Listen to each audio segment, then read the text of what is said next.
Hi everyone, welcome back. In this lesson, we are going to learn how to set whether the pad and chassis move together when you drag components on your PCB. In PCB design, sometimes when we move a component, the connected chassis move along with it. Sometimes that's exactly what we want. We want everything to follow automatically. But other times, we just want to move the part itself and keep the chassis fixed. Luckily, all of this can be easily controlled with a few settings.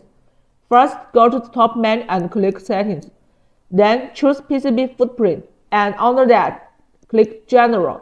In the pop-up window, find the option called Move Pad while following.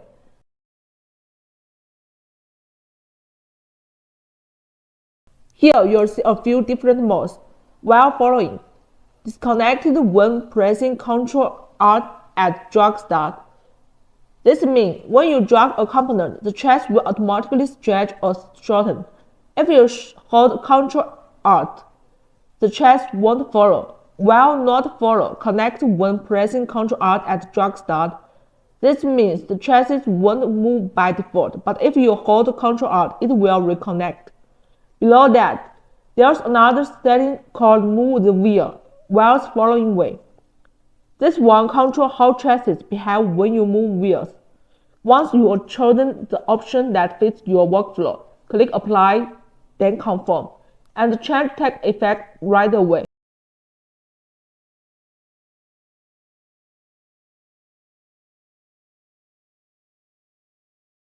You can also find some settings in the Properties panel on the right side of the screen. Look for Move Footprint the while follows.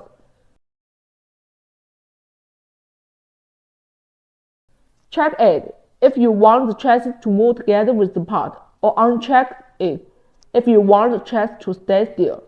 This makes it super convenient to switch behavior depending on what stage of the design you are in. So to summarize, if you want chassis to move together when you reposition parts, turn on while follow. If you just want to move the component itself, turn it off. Getting this setting right will make your PCB adjustment smoother and save you from a lot of rewriting work. Alright, that's all for this lesson. See you in the next one.